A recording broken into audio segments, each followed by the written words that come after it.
Hello, everybody, and welcome to Decoding the WSL, the podcast dedicated to the stats and facts in the WSL.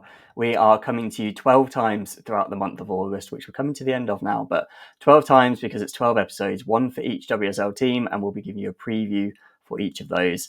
Today is all about Everton. I am your host, Sam Biccarino, and alongside me, we have another one of the Decoding regulars. It's Tom Maher. Tom, not long to go now to the season starts. No, not at all, Sam. It's getting exciting, isn't it? Excited to chat Everton today. Really exciting season for them in store, hopefully. Yeah, it's only a week and a half to go until the season starts. It's 27th of August as we're recording. And I think Everton are probably one of the teams that's had, maybe not the team, but certainly probably in the top three teams that have had the biggest summer. But let's take a look back to before the summer and how they finished last season. It was a bit of a season, I think, from an Everton standpoint. They finished 8th in the WSL, although were only 1 point off finishing the top half. They were knocked out in the last 16 of the FA Cup to Chelsea, obviously the eventual winners, and they came third in their Subway Cup group behind Manchester United and obviously rivals Liverpool. So, yeah, I mean, obviously neither of us are Everton fans necessarily, but if you were an Everton fan, how sort of would you sum up last season? Hopefully a bit better than me just going, nah. Yeah, I think even though it was short and concise and probably pretty much on the money, Sam, that assessment. I think it was losing 4-0 on the opening day was just a bit crushing. I think they had I think was it Emma Gabaro or Aurora Yeah, Gannett. it was. One of them was injured on the It was opening day, Gabaro I think. first. Yeah, and then so it was just a kind of worst possible start for them, and I think they only scored one goal in the first maybe 5 or 6 games, which was like they were really really struggling. And I think when you take into context that starts the season, it actually ended up being in not that bad a season really, in the fact that they obviously had a big result against City. That was a real highlight of their season, that 2-1 win. They were unlucky to lose to Chelsea, I thought, later in the season. I think there was some good moments. That 2-0 win at Anfield, which is becoming kind of like a yearly tradition, really, to win there now for them, is to much the annoyance of all the Liverpool fans, I'd imagine. But that was another season highlight. I think it felt like a season where they overcame a lot of shortages and difficulties. It was something that Brian Sorensen said across the season that I've mentioned a few times on this podcast about building the plane as you're flying it, was something he said over and over again, which I really enjoyed. I think it really did a good job of describing the type of season that they had last year. And obviously, they were only 1 point away from finishing the top half as well. So the season just looks a lot better when you finish sixth as opposed to finishing. Did you say eighth or ninth? They were Eighth. So yeah, eighth. Yeah, it just looks so much better in that top half. But yeah, they'll be hoping to build on that this season, but a little bit of an uninspiring one for sure. Yeah, I think one that won't live long in the memory, and I think one that I think at the end of last season, Everton were probably in a group of teams where I was thinking they need to do something over the summer. I know almost everyone in the WSL has improved this season. It's very much a case of, I think probably my catchphrase over the summer is that if you're not moving forward, you're moving backwards, because everyone's squad has improved and they need to improve theirs. But it certainly seems that they have. But before we get to the players, let's talk about a couple of other things that have happened at the club over the summer. One is that they have a new CEO in Hannah Forshaw. She's come over. Her last job was at the Jockey Club, who own loads of horse racing venues. So still in sport, although slightly different sort of proposition. But from a business side, I think that's no bad thing to appoint a new CEO. We'll have to see what sort of impact she has. That'll be obviously more of a long-term implication. But I think probably their biggest non-player change is the fact that they're now going to be playing at Goodison Park. Obviously, Walton Hall Park was their venue for the last campaign, and I think there's two really good sides of this. One is that they now get to play at Goodison, which is such a historic venue, such a fantastic venue, and it's great for Evertonians that means the stadium gets to stay and not be demolished, but also that they're moving away from Walton Hall Park. So I always felt that was probably one of, if not the worst, not necessarily pitch, but ground in the WSL. How about you? What are your thoughts on that? Yeah, I think you've hit the nail on the head there, Sam. I like the fact that Walton Hall Park is now, staying in the women's football family, and Liverpool Feds, I think it was announced today, are going to take over there. So that's kind of a ground that would suit their fan base a little bit more than a club like Everton's. So that's really good. I think obviously, moving to Goodison Park is I mean, I love that move, really. I'm so delighted that they've done that. It's such a historic stadium. It's one of the best stadiums in the country. And, it has a huge history in the women's game as well. After this was announced, friend of the pod, Jamie Spanger, did a fantastic article for the Halfway Line, really encouraged people to look it up and have a read. But essentially, it just explained how Goodison Park has been such a part of women's football history. Back in 1920, the Dick Kerr ladies played there.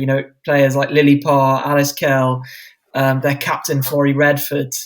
They played up against St Helens ladies. They won 4-0 in front of 45,000 spectators.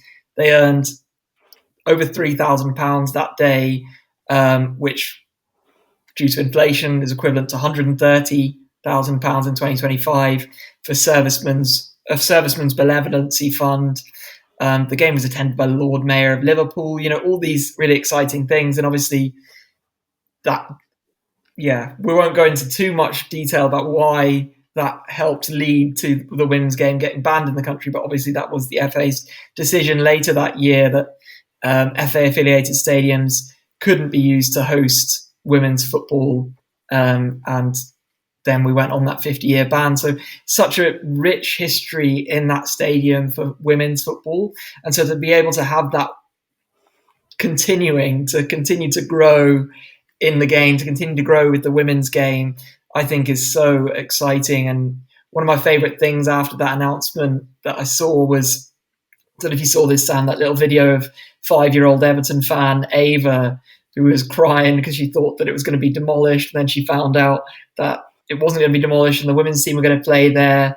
It's just a beautiful thing. And I know that Everton have invited her to, be the club mascot for the first game, to walk out at Goodison for their first game of the new season, where it's going to be the first game that it'll be their new home, which is just a lovely touch from the club, and continuing that wonderful history. And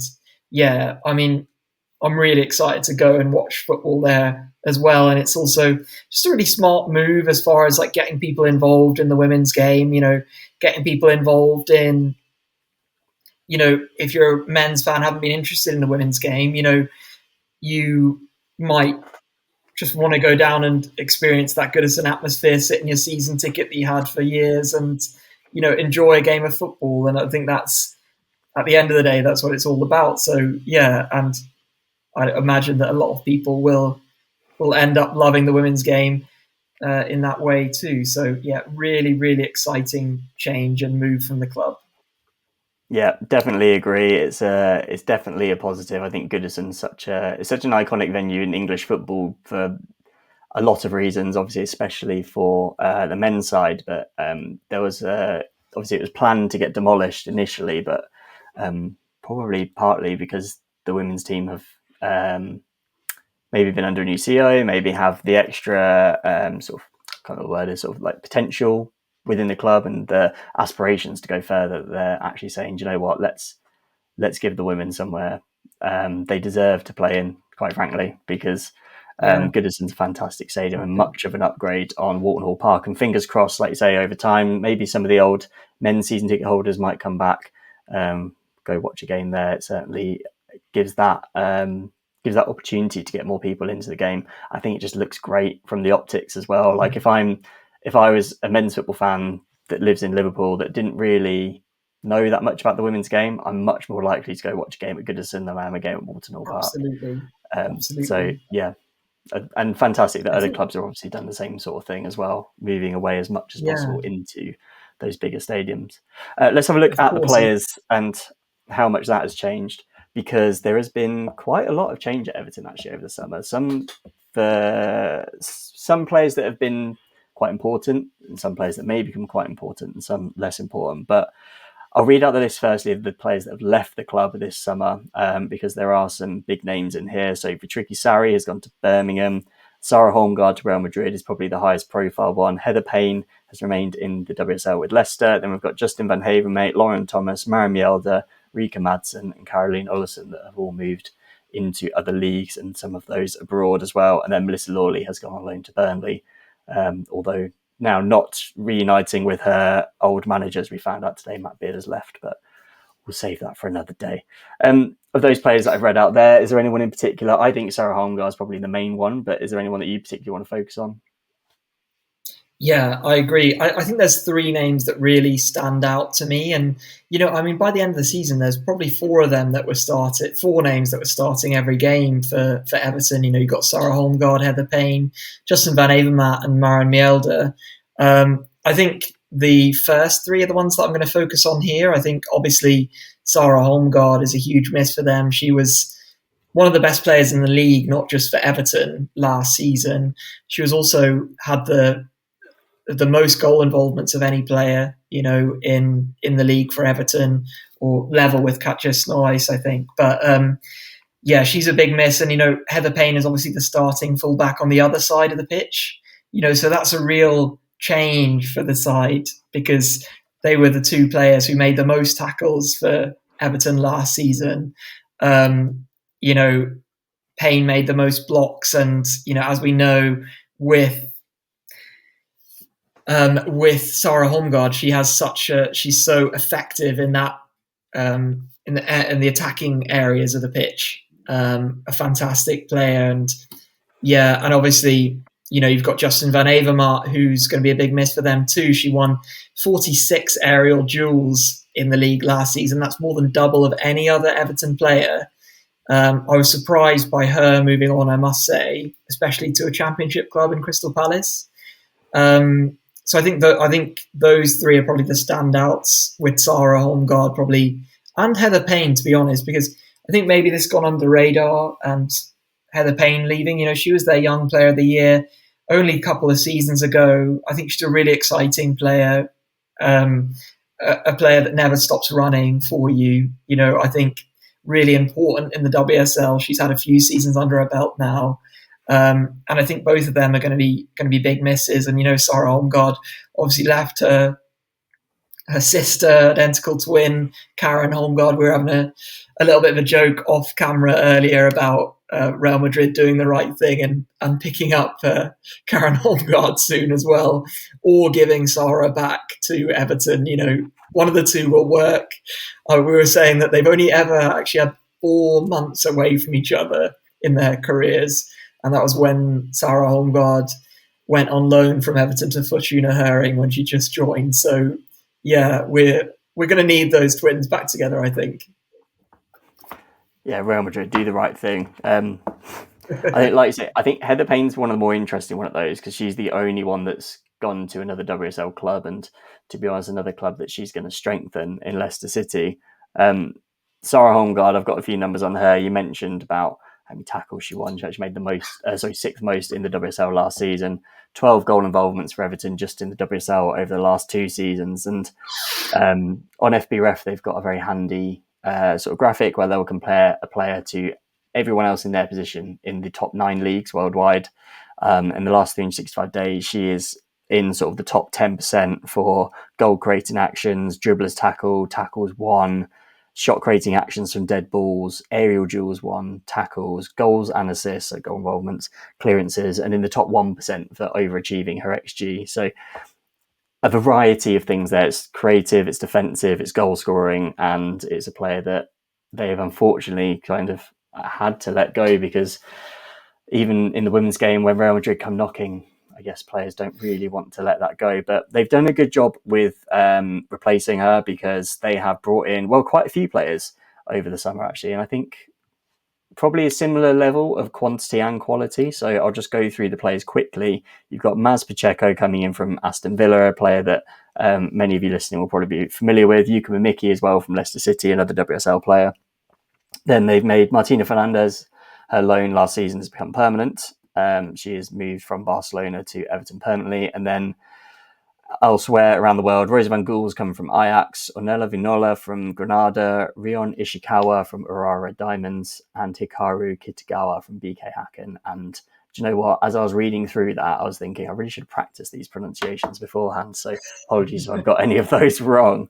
I think this is actually, and it's not an under the radar, it's not a hot take that no one else has come out with, but I think probably alongside London City Lionesses, I think Everton's incomings are potentially the best in the WSL this season. Is there anyone that stands out to you? Is there any particular player or two that you think are going to be really important for them now? Yeah, I think there's so many players, like you said, there's so many players who stand out here. I'm really excited about a couple of players, mainly because we haven't seen them in the league yet. I'm not sure that they're the two best signings, but I'm really excited to see Ornella Vignola from Granada. She got 6 goal involvements in Liga F for Granada last year. She's only 20. She scored in pre-season for them against FC Midtjylland on there. Everton had a tour of Denmark in their pre-season, and she scored for Everton against them. And she also won the under-20s World Cup with Spain. And I'm also excited about another young player, Rion Ishikawa, who's come in. She featured at the World Cup in 2023, is just only 20 years old at the time. She's really quick. She's really strong. She started a few of their preseason players, and I really like her attitude. I was reading an interview with her, and she was saying about how she kind of looks at life, and she was saying, "I'm always happy. I think that in the good times and the bad, if you're smiling, people want to spend time with you, and things will ultimately turn out well." And I think that's a pretty good attitude to have, especially around a camp that where, you know, in the WSL, when you're in that mid-table kind of section, things can be, there can be big highs and big lows as well. So you need characters like that who are going to be keeping the vibes pretty nice, I think. And then I don't know much about Rosa van Gool, but I'm excited to see her as well. And then I think bringing Martina Fernandez from Barcelona is a real show of intent and a show of, you know, she was their young player of the season last year, so she's like, to be able to bring her from Barcelona. I know Barcelona obviously having a little bit of a fire sale at the moment, but it just shows their ambition that they're able to convince her to come. And yeah, I think Maz Pacheco as well is a brilliant player in the WSL. And I was surprised that Aston Villa let her go, because I think she's not just a brilliant player, but a really amazing leader and in the community as well, and leader on the pitch. So yeah, I'm interested to see how she gets on with a big profile, obviously being a Philippines international now as well. You know, that opens up commercial opportunities too. So yeah, I think it's been a solid window as far as incomings. And just the final one to mention is obviously Katie Robinson, who came in on loan. I think she really burst onto the scene with Brighton, but I think she stalled a little bit at Aston Villa. It's not really worked as well. You know, she got that call up for the World Cup in 2023 after that season at Brighton, and since then, since that move to Aston Villa, she's not really shown the potential that she can have. And in pre-season, she's been playing at fullback for Everton, which is really interesting, I think. And she did get an assist in that game against Midtjylland for Honoka Hayashi. Really brilliant darting run into the box and cutting it back for Hayashi. So maybe that will be a kind of a new era for her career and her kind of positioning. So we'll watch that with intrigue, I think. Is that Katie Robinson? Is that a right back? Yeah. That's because I did note that they've signed. Obviously, they've lost Sarah Holmgard, who was one of the best left backs in the league last season, made a lot of people's team of the season. Maz Pacheco is obviously a pretty solid WSL signing. I don't think she's going to win you the league, but she's not going to let you get relegated out of it either. But they've also brought in Hikaru Kitagawa that we mentioned in there. She's just spent the last 12 months at Hacken. She's a 28-year-old right back. So yeah, the 28-year-old left back, sorry. So they brought in 2 left backs. I didn't know if one of them might get put on the right, but looks like bringing Katie Robinson on loan from Villa might be for that particular reason. You mentioned Rosa van Gool there. I think she's going to be someone that could be really interesting. She's 21 years old. midfielders. She's come through the Ajax Academy, so she's only been at one club. She made 14 appearances in the season where they won the Eredivisie a few years ago, and played played every game that season in the 23-24, the following season after they won it.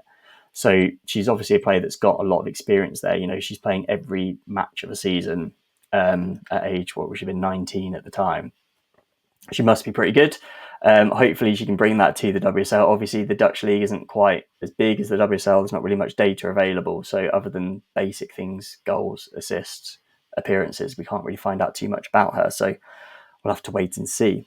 The only other one that we haven't really spoken about there is Yuka Mimiki. She's come over from Leicester City. She, by the sound of it, has absolutely hit the ground running at Everton in pre-season. She's scoring goals. She seems to be enjoying herself. Obviously a relatively big move. It's not like they're Leicester and Everton are in the same city. So she's obviously had to move away a bit, but she's gone to join, a bit of a contingent now of Japanese players, and is obviously enjoying it. For a little bit of a sneak peek about, not a sneak peek because you all saw it last season, but how important she was for Leicester. She was Leicester's best player for all of these metrics. So goal involvements, progressive passes, passes into the final third, shot creating actions, touches in the attacking third, blocks, recoveries, and fouls drawn, as well as being the second best player for XG and key passes and goals and assists. So she really contributed to Leicester last season. We know she's a really creative player, but she also had things like blocks, recoveries, drawing fouls, which are important in things other than just creating. So I think she might be one to keep an eye on.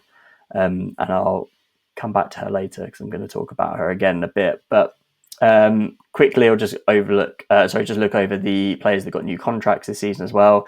Kenzie Weir, Claire Wheeler, Aurora Yali, Lucy Hope, and Kelly Gago have all had their contracts extended or got new contracts, which I think is all good news for Everton. Claire Wheeler is obviously a very important player for them, especially, as is Kelly Gago. She's had 0.47 goals per 90 since coming in. That's 6 goals in 10 appearances overall. So she could be a really good one to tie down as well, because I did notice that she's played for 4 teams in the last 3 seasons. So she's obviously been moving around a lot, and to now tie down, I think it was a 3-year contract, to be in one place might be good, not just for Everton, but for her as well. Anything you want to say about those, Tom? Yeah, I completely agree with the players you picked out there. I think Kelly Gago is another really impressive extension, I think, or piece of business from Everton, because I think basically from the moment she joined Everton, it felt like she'd been linked with the move to PSG, and that's a sign of her quality. And obviously she was in the Euro squad for France this summer as well. I think she might have only played 1 game, but still. And obviously, a big part of Everton, of course, struggled for goals last season, and a big part of why they started doing a bit better in the second half of the season was that they brought in Kelly Gago, who actually ended up their joint top goal scorer, even though she only joined in December or January. So that says it all about what she can do with a full season. I think I'm really excited to see that. I think she's going to be a big player for them, and then with Claire Wheeler as well, there's so many defensive stats that she stands out with. She had the most progressive passes in the league last season for Everton. Just a really impressive player. I think she had the most interceptions as well, and ball recoveries as well. So for Everton, so that's a really important player in the middle of the park. And I just think she's got bags of experience. 2 seasons under her belt in WSL, and she made her senior debut for Newcastle Jets when she was only 15 years old. So she's been at this for a long time. So 2 really big players for them to tie down, because I think there would have been a lot of teams sniffing around those players. And I think if the owners who've come in the Freakin Group hadn't shown the ambition that they have shown, I would have been surprised to see both these players stay at the club, I'd say. Yeah, I think the Freakin Group have done a lot of good business so far at Everton. Obviously, I mean, you spoke earlier about how bad their start to the season was last season. They came in, I think, November, obviously made a few changes, brought in a few players like Kelly Gago in January and really turned around. I think if Shakira Martinez didn't exist, Kelly Gago would have a lot more plaudits for 6 goals in half a season. Yeah. But if you're going to have someone that gets 10, you can't really argue with that. Let's move on to how next season is going to go. I'm going to stick with players and just talk about if there's any like star players that we think they're going to have. We've mentioned Mimiki already. I think she's going to be really good for them. I think Claire Wheeler is going to be really important. But someone I really want to give a mention to is the player that, unfortunately, I think is going to lose her title from me of the best goalkeeper in the bottom half, which is Courtney Brosnan. I think she's so important for them. She's so good. They've got Emily Ramsey as a pretty good backup, but I just think her performance last season was so good. I can't remember what the exact number was off the top of my head. I should have written it down, but she overperformed against her post-shot XG, so conceded fewer goals than you would expect of her. And I fully expect her to keep it up because she is an excellent goalkeeper and a real coup for a team like Everton. It makes a real difference to have someone like that, and it's the kind of player that can get you an extra 6, 9, 12 points over the course of the season. How about you? Who do you think are going to be Everton's star players coming through? Yeah, who's taking her crown as the best in the bottom half? I think probably King of Shemek. That's my best bet right now, but we'll wait and see. Yeah, I actually want to speak about Brosnan as well. I think she's a fantastic. Go for it. I've said it before that I think she's a brilliant goalkeeper. She made 92 saves in WSL last season, more than any other goalkeeper. 95 the year before, more than any other goalkeeper. Last year, she had her highest save percentage in the WSL ever.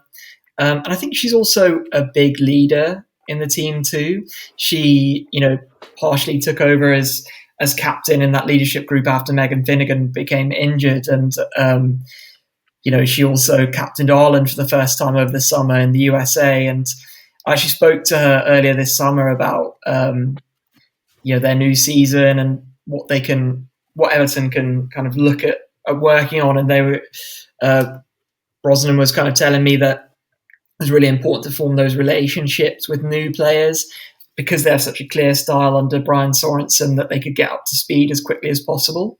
And that's a really good thing for a team to have that kind of style.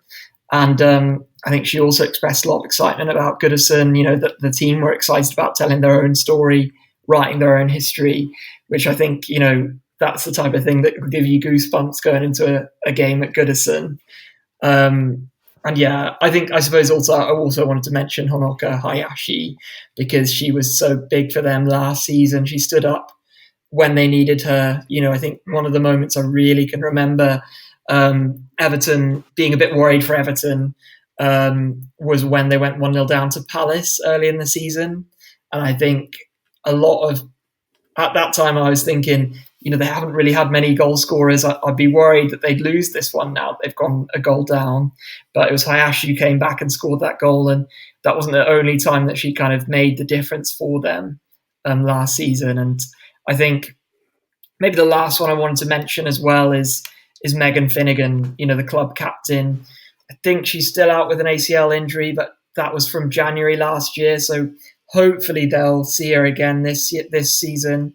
Hopefully at some point early on in the season, and to get that captain back. She's been at the club since she was 9 years old. She is a fantastic player, and she pops up with the goal every now and again, especially against Liverpool. So she's a brilliant player to have around the squad, and certainly to be starting at centre back. And as we might touch on, if she does get back, because she hasn't played a huge amount of minutes, I think that's kind of reflected in her price on Fantasy WSL. She could be a real steal at some point if she does come back. Yeah, I think there's a bit with Everton this season where it's going to be a bit having a think about when do you put players in and out on fantasy, but we'll come to that in a minute. I want to have a look, talk about breakthrough stars as well, and if there's anyone that you've got here. I know I've got one, and leading on from Megan Finnegan is actually quite a good way to do it, because the person that I think could be a bit of a breakthrough star this season, if she stays at the club, is Izzy Hobson. She came into the team a couple of seasons ago. She got a goal, I think it was a header against Arsenal, and became the youngest ever WSL scorer. She spent the end of last season on loan at Sheffield United after not really getting many opportunities. I think she was on the bench quite a lot, basically, and came off the I think she had one start last season, and it was sort of when they needed her. But she's only 17. She's played for England under 19s. She looked really comfortable on the ball and the right sort of like physical profile for a centre back as well. Like she's tall, she's quick, she likes to win headers, things like that. So I think she could be a real good prospect. And if obviously Megan Finnegan's out for a while, she could be the sort of person that can fill in that spot until she comes back, or maybe even take the spot alongside her. We'll have to wait and see. Obviously, with people like Martina Fernandez coming in, she might not be the first choice after Megan Finnegan, but it's certainly her season to try and make that claim. And yeah, I wouldn't be surprised to see her as a breakthrough star. I'm not saying she's going to get Everton into the Champions League spots and get picked for the Lionesses, but just to feel like she could take that next step in her career and start being a bit of a WSL regular. Is there anyone for you? Yeah, I really like that shout. I think Izzy Hobson's got a big future in the game. I think a player that I mentioned earlier, Ornella Vignola, I'm excited to see her play, see what she can bring to the league. She's played really well for Granada last year, from what I can tell, and just the type of player that's really exciting. And if you're trying to get assists and you're putting a ball into box to Kelly Gago, that's where you want to be really. She's going to be finishing off those chances. So yeah, I think Ornella Vignola is somebody I'd be looking at to hopefully have a breakthrough season.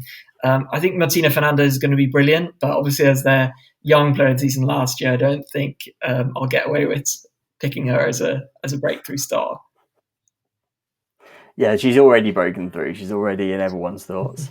What about where they're actually going to finish this season? Because obviously we said they were 8th, but not far off the top half, and there was quite a close pack last season of sort of 5th to 11th. So personally, I think they're still going to be within that pack, and it's going to be 5th to 12th, not 5th to 11th. But I do think they're going to be a bit higher up. I actually think that Everton are probably, other than the sort of top 4 of Chelsea, Arsenal, City, United, I think Everton will be the best team in the league. They're going to be that sort of best of the rest because they've had such a good window. They've not sort of completely overhauled the squad. A lot of the players that I'm expecting to see start will be players that were there last season, especially helping when you've got people like Fernandez, who is technically a signing, but obviously is kind of used to the other players in the squad and things. So they haven't got too much transition, but they've really upped the quality in their squad, I think. And they've got a fantastic manager to go alongside it. They've got their backing. They've got Goodison Park now. Just feel like everything is going in the right direction for Everton. There's nothing really other than things like Megan Finnegan's injury, I guess, but there's not a lot that's holding them back. So yeah, I think they're going to go even further than last season. They're going to get more points than they did last season, and they're going to finish 5th. That is my go-to, but not necessarily doing much in the domestic cups. Maybe a bit better than they did last season, but I wouldn't expect to see them in the final of anything, for example. That's my pick. How about you? Yeah, it's interesting, isn't it? They're another hard one to call. I mean, they don't play any of the top 4 until last season's top 4 until match day 7. So they have a really good chance to get a great start under their belt. And if they can, that'd be a huge difference to last season, put them in so much of a better position. We saw how useful a good start can be with Brighton last year, as far as laying the foundations for you to finish as the best of the rest. I think I'm not 100% convinced by Everton. I really like Brian Sorensen. I think he's a really good manager. I think that Sarah Holmgaard, Heather Payne, Justine Van Avermaet, Maren Mielder, I think they're big misses, big characters, big players who were some of Everton's best last season. And I guess even though I think they've done well to replace those players, I just think it might take a little bit of time for them to gel together as a team, and also get used to playing at Goodison Park as your new home week in, week out. So yeah, I think I slightly less optimistic than you, Sam, but I think that I'd still have them around maybe 7th or 8th, that kind of area. But a lot of those teams are so interchangeable, you just never know really. But yeah, I think I'd go 7 or 8. Yeah, it is really hard to know. I think there's going to be a little bit. I think the top 4 and the bottom 8 are going to be ever so slightly closer than they were last season. But once you get past 4th, it's just a bit like I can have a guess, Yeah. and other than that, no one really knows. So it'd be really interesting to see how it goes this season. Let's move on to fantasy because if you don't already know, listener, Fantasy WSL has rebranded to become Aerial Fantasy. Now, same game, same people making it, just a new name. We have a Decoding the WSL verified league. Please come and join us. So download the app, make your team, and then go to the little leagues bit and type in the code stats and facts, and you can join the league. I'm there, Tom's there. There's quite a few people in it already. I think there was about 250 people by the end of last season. So hopefully we get back to those numbers. There could be loads of competition, and watch this space, but there will be some kind of prize for the league as well. Let's have a think about, well, I want to have a think about who's going to be any kind of Everton picks, because you've said there that they've got quite a good start to the season. They don't meet any of last season's top four till quite a way in. So there's lots of points that are going to be able to be picked up. And to start with, I mean, I have changed my team quite a few times, including this morning. But to start with, I'm probably going to have 2 Everton players in there. One of my picks at the moment is going to be someone that I think is really popular pick. I think when I looked, it was about 20% TSB, like the team selected by, which is Maher Pacheco. I don't think she's a guaranteed starter because obviously, like we said, they brought in 2 left backs this season, but she's the one that knows the league. She's the one that's going to be a safer option, I think, for Brian Sorensen, at least to start with. So I don't know if she's going to play all season, but to start with, I think she will. And at 4 million, I think she might be an absolute steal. She's not going to be banging in 20 goals a season. She's not going to be keeping a clean sheet every other week, but I think at 4 million, she's really good value. And yeah, she's one that, like I said, 20% of people playing the game have a similar kind of opinion by the look of it. So she's one that I'm definitely going to have in. How about you? Is there anyone, before I get to my other pick, is there anyone from Everton that you are looking at this season?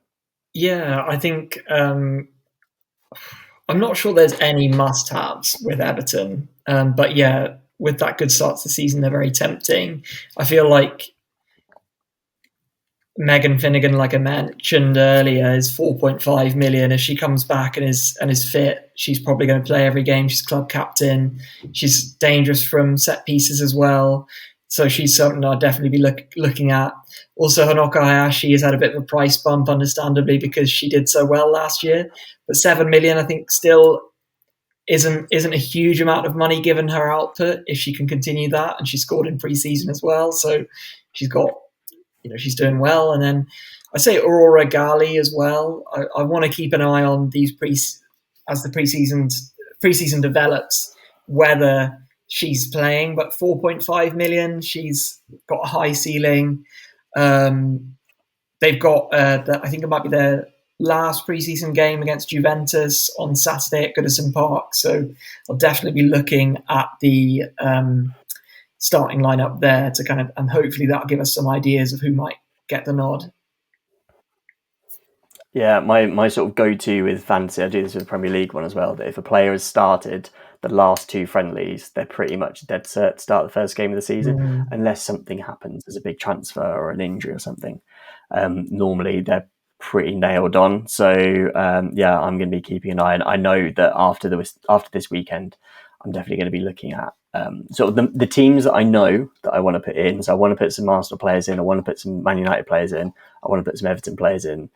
I'm going to be looking at those and thinking who are going to be the players that are going to that I want in from those teams, and then probably fill in all the pieces around that. That's my plan. But someone else that I've got in at the moment, my other Everton player, isn't actually one that you've mentioned, but it's Yuka Mimiki. I've already spoken that she had a really good season last season at Leicester, was albeit not the best Leicester team. She did very well. Sort of was one of their better players. It sounds like she's having a really good pre-season, and I think she could end up being a really good visionary pick. She's 6.5 million, so she's not massively expensive, but not massively cheap. Somewhere in the middle of the road, kind of a budget-ish friendly option.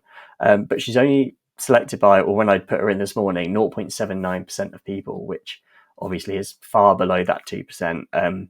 So fingers crossed, not too many people listening to this podcast are going to go in and put her in the team so she stays a visionary. Although if she's not a visionary by the start of the season, then it must be because we've got good opinions and loads of people listen to us. So, it's a win-win either way. But no, she's one that I'm going to be having in to start with. Like you say, they've got really good fixtures. It's looking like she's banging the goals in pre-season. and not many people have her. So that is a bit of a trifecta of a win-win for me. Absolutely. I completely agree. The visionaries are quite hard to pick in this one, I think. But a couple that I'd signalled out. Ornella Vignola again, 4.5 million. She's 0.67% owned. Again, I'd be looking at that Juventus game to see if she starts or not and how she does. But she's one to keep an eye on. And also Rion Ishikawa, 4 million as well, 1.41 percentage owned. So a visionary, worth keeping an eye on as well. Her and Pacheco probably fighting for a similar spot on the team. So I think worth keeping an eye on, seeing how they're doing in pre-season. But those are two visionaries that definitely I would be thinking about putting in my team for sure. Yeah, good shout. I think the visionaries this season are going to be the good visionaries to get are going to be some of the people at clubs like Everton that are sort of in that middle pack, but are transfers in that don't have big names. Like about an hour ago, so just as we were starting recording, Kate Zellerman and Lana Kennedy have been announced as LCL players. And while they will be really good options, they're very famous players, and loads of people are going to pick them. A bit like Rosa Kafaji going to Brighton, a bit like Olivia Smith going to Arsenal. Yes, they're new, but they're very famous players. Everyone already knows who they are. Loads of people have picked them. Someone like Ishikawa is a really good option because, I mean, I couldn't really find out much information about her. And I'm not going to lie, I don't watch a lot of Aurora Red Diamonds, so I don't know what she's like as a player, but she's played 61 league appearances in the last 3 seasons. So she's the kind of player that is going to be available. And hopefully for her sake and anyone that picks her in their fantasy team is going to be playing every week. Yeah. So, they're the sort of ones, listener, to look out for. Have a look in the lineups for especially next week's friendlies or this weekend coming's friendlies. See who's playing and are there any people in there that you think the world might not know who these people are. I think to illustrate your point, Sam, I was looking at Katie Robinson as well, and she's not a visionary. She's got higher ownership. She's probably going to be not playing in midfield, playing in defence as well. So that's kind of like, I mean, it's a bit of a lioness's tax, isn't it? Sometimes, or if they're a lioness, you'd imagine they're going to be more famous, which is completely understandable. But you're not really going to get those visionary points. Actually, one more I might mention, not going to be visionary, but if the deal comes off, another Leicester player, Ruby Mace, only 4.5. Everton really trying to get her, from what I understand. So be interesting to see if that deal goes across the line. Could be a good player to have on the side. Yeah, when I said that I was changing some of my team about this morning, putting a Mickey in for Ruby Mace was one of the transfers that I did because I had a bit of money spare. I can confirm that Ruby Mace is a good option, or sounds like a good option. If she comes back and doesn't get any points in the first game, do not come back and blame us. Also look out for, like Tom said, the Lioness's tax, and the other one, which you'll never get a visionary of, is any Arsenal player that's even on the bench. If you want some visionaries, stay away from English or Arsenal players. That is all we've got time for today. That is our kind of Everton roundup. Thank you very much, listener, for joining us and tuning in to Decoding the WSL. As ever, do go follow or subscribe wherever you get your podcasts, and follow at Decoding the WSL on Instagram, and check out the YouTube channel as well if you're not already watching us there, because all the pods are there ready to watch for your viewing pleasure on YouTube. The other thing I wanted to mention is that we have now started a Patreon. At the moment, there is no kind of extra content from it. The only thing you can do is become a friend of the pod. It's £3 a month, and the money from that goes to basically helping the production of the show, because we don't make money off this. It's not free to run it.